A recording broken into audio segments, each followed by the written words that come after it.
Hello, আসসালামু আলাইকুম everyone. আজকে আমার মেয়ের জন্য সকাল সকাল চলে আসলাম স্যুপ নুডলস রান্না করার জন্য। সে কিন্তু ওই ভাজা নুডলসটা খায় না, যেটা আমরা আর কি তেলে ভাজে নুডলসটা খেতে চায় না। তাকে এভাবে স্যুপ করে দিতে হবে।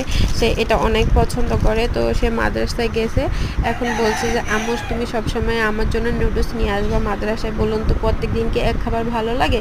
কিন্তু না, তার সেটাই করতে হবে। তো আমি নুডলস রান্না করার জন্য চলে আসছি। এখন তার বাবা বলতেছে যে সেও নাকি নুডলস খাবে। তো তার জন্য 2 প্যাকেট নুডলস নিয়ে দিলাম, বাচ্চার জন্য একটা, বাবার জন্য। তো এখন এখানে আমি পানিটা বলক আসার পর আমি এখানে নুডলসগুলো দিয়ে দিয়েছি। এখন জাস্ট মশলাটা দিয়ে দেবো 2 প্যাকেট। দেওয়ার পরে আমি 2টা ডিম দিয়ে দিব ভেঙে। আসলে ক্যামেরা এক হাতে ধরেছি, তো তাই ডিমটা ভাঙার সময় দেখাতে পারিনি।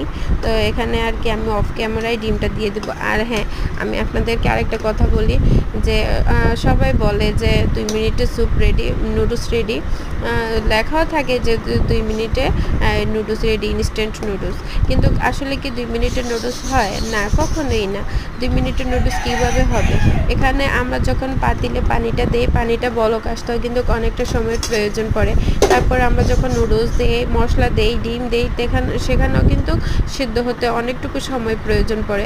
তো বলে যে 2 মিনিটের নুডলস রেডি, কখনোই না। 2 মিনিটের নুডলস রেডি হয় না।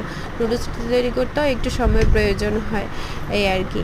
তো কথা বলতে বলতে এখানে কিন্তু আমি ডিমগুলো ভেঙে দিয়ে দিয়েছি। আর এই নুডলসটা কিন্তু আমার মেয়ের অনেক পছন্দ, আর সে অনেক তৃপ্তি করে নুডলসটা খায়। আর এদিকে দেখুন আমার দুধ, আমি এদিকে ভিডিও করতেছি আর ওইদিকে দেখুন পাতিলে দুধ বলকিয়ে তারপরে হচ্ছে পড়ে গেছে। তো আর এদিকে আমি আজকে রান্না করব হচ্ছে মুরগির মাংস। সকালবেলা তারই প্রস্তুতি চলতেছে আর কি। মুরগি ভিজিয়ে রাখছি, বাচ্চাকে যখন আমি টিফিন খাওয়াতে যাব মাদ্রাসায়, টিফিন খাইয়ে এসে তারপরে হচ্ছে আমি মাংসটা বসিয়ে দিব। এদিকে মাংসটা ভেজে যাবে। আর নুডলস কিন্তু বেশিক্ষণ জাল করলেও কিন্তু ভালো লাগে না, একটু শক্ত শক্ত অবস্থায় নামিয়ে ফেললে কিন্তু খেতে ভালো লাগে। অনেক বেশি সেদ্ধ করে ফেললে একবারে আটা আটা হয়ে যায়, তখন আর খেতে ভালো লাগে না। আজকের ভিডিও পর্যন্ত, আল্লাহ হাফেজ।